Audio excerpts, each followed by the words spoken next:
ORILEEDE Yoruba by Professor AdeBanji Akintoye. Introduction. In the following pages, I try to present the glorious picture of our soon-to-come country, our ORILEEDE Yoruba. I try to describe the dreams that are impelling millions of Yoruba men and women in all countries of the world to engage seriously in the Yoruba self-determination struggle, to come together in the countless self-determination organizations and clubs, to keep awake for many hours night after night, putting ideas from their disciplines and professions in writing about our soon-to-come country shall be great, prosperous and powerful in the world. God Almighty made us Yoruba people a great people of talent, intellect, and skills, and large numbers of us are now pouring out those gifts into the ideas that will make our country one of the greatest and most famous countries in the history of the world, and that will make us Yoruba people a loving, laughing, humiliated family of happy and contented men, women, and children. A lot of the intellectual and other effort by our people come to me as a father of our self-determination struggle. Altogether, they make me humble, happy, and proud, employing my own speciality and insight. I hereby put forth point by point the main items of what I perceive to be our nation's purpose, determination, and expectation. I urge all my Yoruba people to read it, and I urge each to endeavor to bring the benefit of his or her specialty to bear on any of its various points. In its totality, these manifestos from those of us who are fighting for our sovereign Yoruba nation, our independent Yoruba country, separate from Nigeria. I live in the unwavering faith and hope that our Yoruba country shall soon be free, and that thereafter we shall see the glory of God upon the life of our free and sovereign Yoruba nation and upon all of us Yoruba people. So we're going to treat we are a nation with a proud root and a proud history. We Yoruba are a nation with a long and proud history. According to our very powerful ancient traditions, we Yoruba are the oldest people or the first of humans in the world. Those traditions tell us that in the beginning of time, when all the surface of the earth was covered by water, the Creator God sent some heavenly beings to come down and establish life on the earth. The heavenly beings descended, bringing with them a chicken, a palm nut, and a small pot filled with the quantity of earth. Their leader was Oduduwa. When they reached the surface of the water, they poured out the earth contained in the small pot, and it formed a small piece of ground. Then they put the chicken on this ground, and the chicken went to work scratching the ground with his claws, and the ground spread and over time became the continent of the earth. They then sowed the palm nut on the ground, and it germinated and became the first plant in the world. The heavenly being themselves became the first humans. Oduduwa became the progenitor of the first people in the world, the Yoruba people, and therefore the progenitors of all humans. This little story of might make our children laugh, but to historians, it is something very serious, very important. It shows that long ago our Yoruba ancestors saw themselves as the first people in the world and had no memory of other or earlier humans before their Yoruba group. They even evolved more details over time to add more strength to their creation myth. For instance, one myth has it that Oduduwa descended by a chain, that the chain is in Ife, the spot where Oduduwa touched down. And very importantly, early Yoruba people evolved patterns of behavior from the certainty of their belief that the Yoruba people are the first humans in the world. Behaviors such as goodwill towards all human groups and hospitality to all foreigners. In the 19th century, in some part of our Yoruba homeland, especially in Ife, some of the first European visitors were puzzled that our people received them as kinsmen who had been long gone and who were returning to visit the origin home of their ancestors. We are pondering this fact of Yoruba history. Some modern scientists who are researching in human genetic history are now saying that the earliest human DNA in the world have been found in our Yoruba nation, and according to all evidence from the archaeological and allied research, we Yoruba, as one distinct cultural group, having been living in the present homeland since as far back as 8,000 years ago.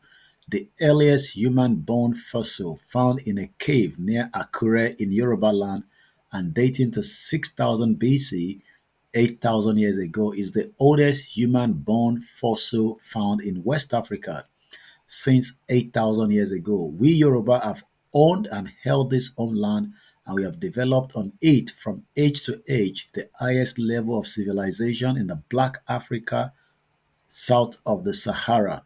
Long before the rest of the Black Africa, we Yoruba began to develop into an urbanized people, a people living in towns and cities.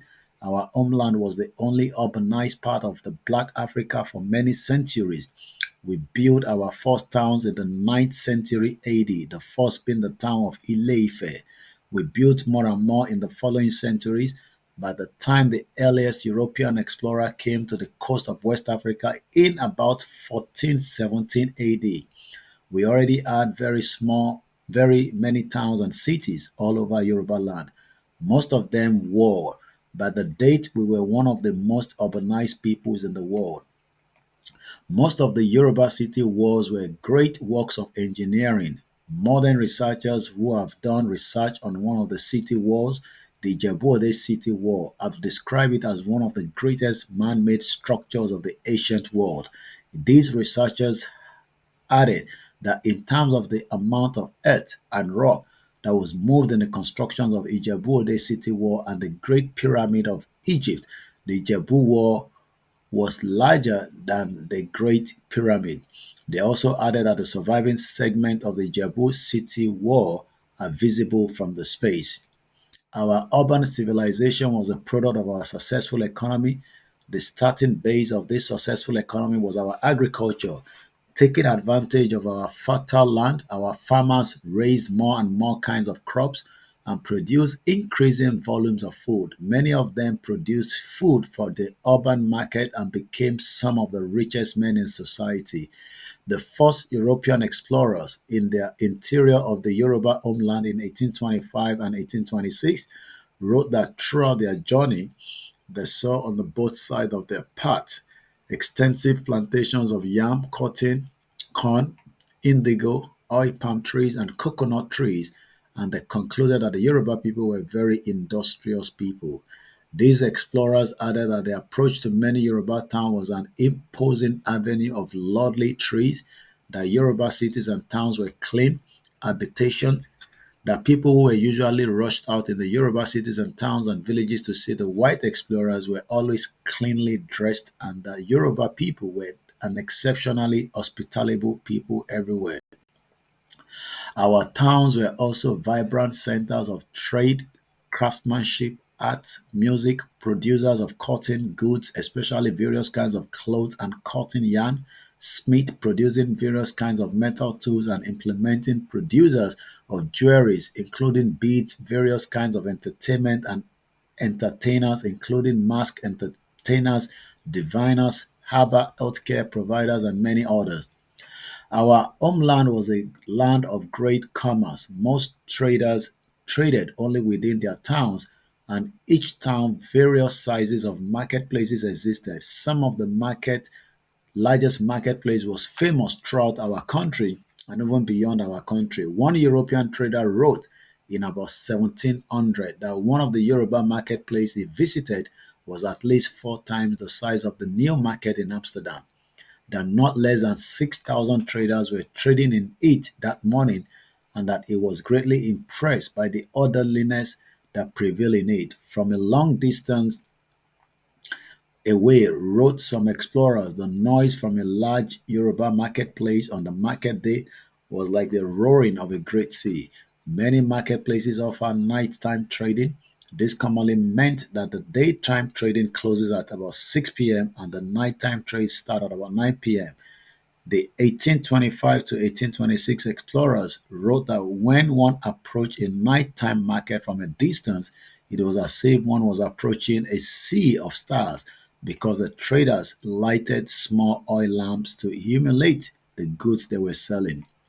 The 1825-1826 explorers also wrote again and again that the roads connecting the Yoruba towns were generally well kept and were often as level as Bowling Green, that every stretch of the road through each kingdom was very well guarded by the officials of the king, and that traders and other travelers kept all the roads busy day and night. And an American explorer, William Clark, who traveled extensively in Yoruba land in the early 1850s, wrote as follows about the nature and the volume of trade in the Yoruba land in those days. The trade in the native produce and art keeps up the continual intercommunication between the several adjacent towns, the one interchanging its abundance of our one article for that of another. Thus, on those small routes, many seen caravans of fifties passing almost daily from one town to the another, acting as the great reservoirs of trade. On the longer route, a network of trade is carried to a distance of hundreds of miles. Hundreds and thousands of people are thus engaged in carrying trade. Not infrequently, the articles from the Mediterranean and the Western European coast may be seen in close proximity and product of the four quarters of the globe within a circumference whose diameter may be measured by a few yards. When several caravans are thrown together, a correct ideal of the extent of the trade may be found in the imposing numbers that stretch over several miles in length. Most of our biggest traders were women, often specializing in a long distance trade, either taking trade to distant part of the Yoruba homeland or to foreign land. Those taking trade to the foreign countries took Yoruba product to most part of Black Africa, to all points of the West African coast, to interior West African countries as far as Hausa land beyond the River Niger, westward as far as modern Mali and Mauritania, eastward to the country of Kanuri on the Lake Chad, the countries that are now Sudan and the South Sudan, and the countries of the Congo Vale. In these distant foreign countries, some Yoruba products, especially colorful Yoruba cotton cloth and Yoruba beads, were popularly specialties and were avidly sought. When European trade developed along the West African coast from the 15th century, many of the European traders did a profitable trade in buying some Yoruba product, especially colorful Yoruba clothes, as well as beads on the Yoruba coast, taking them for sale on the other part of the coast. In many of these foreign countries, Yoruba traders established Yoruba trading colonies, and some of these have existed till modern times. Along most of the West African coast, Yoruba language was the language of trade.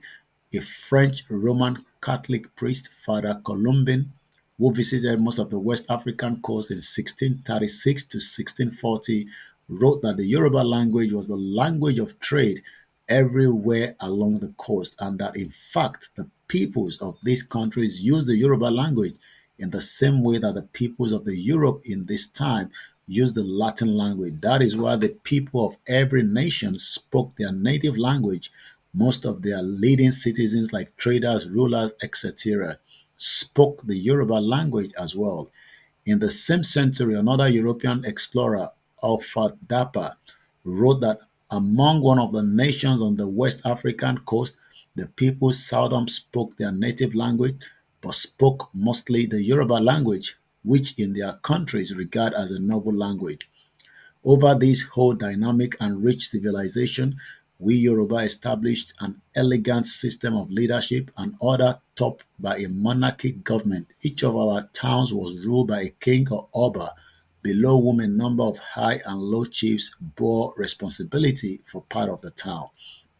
The king lived in a large and historic palace with many specialized courtyards, all gorgeously decorated with artistically carved pillars and posts, with murals and colorful insignia. A high sense of grandeur surrounded the urban, as was testified to by countless European explorers over centuries. The whole system of government was governed by two fundamental principles.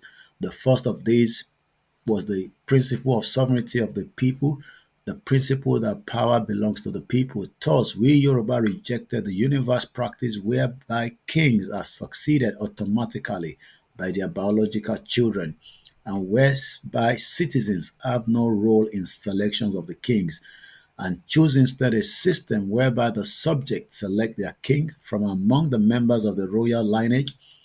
We Yoruba people love to say proudly that we ourselves select our rulers. Also, as part of the principle of the people's sovereignty, the system gave serious respect and influence to people's associations, such as the age grade associations and the professional or the trade associations like the market women associations, hunter associations, smith association, etc. The role of women was specially provided for in the Yoruba system of leadership and governance. Finally, it was part of the principle of people's sovereignty that every person, young or old, was guaranteed freedom to speak in the affairs of his community, lineage, and association. Thus, the common Yoruba saying, both young and old have some wisdom to contribute. That is our rule from our beginning. The second principle governing the whole political system is the principle that all our Yoruba kings and royal lineage are descendants of the same ancestors.